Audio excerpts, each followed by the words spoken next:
brings an... Spanish names. Hey there, you beautiful weirdos. Welcome back to the Ruby Tuesday. I'm Ruben, and today we are diving into the fiery depths of Netflix's Spanish crime thriller series, 1992. If you love your mysteries layered, your partnerships unusual, and your endings far from predictable, then stick around because this show, it's a wild ride.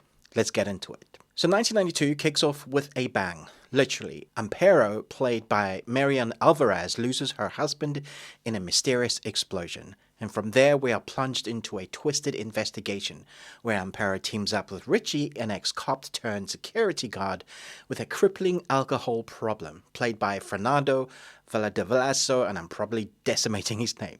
Together, they're on the trail of a serial killer who's torching people and leaving behind these creepy Curro dolls.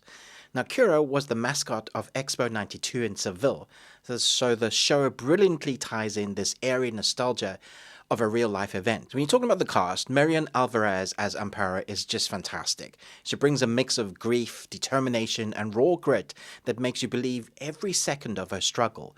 Her chemistry with Fernando as Richie is where the show really shines though. Richie's character is not your typical ex-cop trope. This guy is a mess. He's not just a recovering alcoholic, he's constantly battling his addiction. And the show doesn't shy away from that. It's ugly, it's hard, and it's incredibly authentic. The supporting cast is also stellar. Vega as Carmen is great. I just wish we had more of her character in this. And Gorka Laciosa as Commissar Robledo, please forgive me with the names, bring additional layers of intrigue and tension. The cinematography is a feast for your eyes. Álex de la Iglesia, the director, is known for his visually arresting style, and he doesn't disappoint here. The series is drenched in gritty, almost suffocating tones that mirror Seville's oppressive heat and the plot's tension, except it was raining for the most of the time, so what I thought it more compared to what something would look like in Wales, which is, I think, is a good comparison. The heat is changed up for the oppressive rain and overcast skies.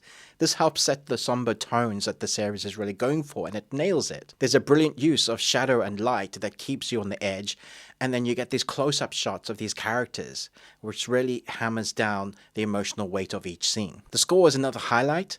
It's subtle when it needs to be, but then it really ramps up, and trust me, they do. The music pulls you right into the chaos. It's a blend of traditional Spanish sounds with darker, more modern undertones. Honestly, it's haunting, but in the best way possible. It heightens those scenes. It's haunting when it needs to be. So getting into the meat of the show, the mystery, it's not as straightforward as it seems at first glance. Sure, you've got the murders, you've got the creepy Curro dolls, and a trail of burnt bodies. But 1992 keeps pulling the rug from under you. Well, it did for me. Just when you think you figured it out, bam, it goes with another twist. And the ending, no spoilers, but it's surprisingly satisfying. And not in the cliched, tied up in a neat bow kind of way. Midway through the series, I thought I'd figured everything out, but I hadn't. What makes this series stand out is the dynamic between Amparo and Richie. It's a partnership built on desperation, not trust. They're broken people, each with their own demons, and the theme of grief, addiction, and redemption runs throughout the series. Richie's struggle with alcoholism in particular is really well handled. The show doesn't give us the Hollywood version where he's suddenly cured by the end. Nope. His battle is ongoing, messy, and painful throughout the series. It's refreshing to see how the show tackles this addiction with a real honesty. A quick nod to the special effects because they're really something. The series uses a mix of practical prosthetics and CGI for the burnt bodies, and it's seamless. There are some gruesome scenes, and the effects team definitely deserves some nod here or slight standing ovation for making it feel disturbingly real, even when the viewer, us, what we're seeing can't be real. One of the things I appreciate about 1992 is that it's a one-and-done story.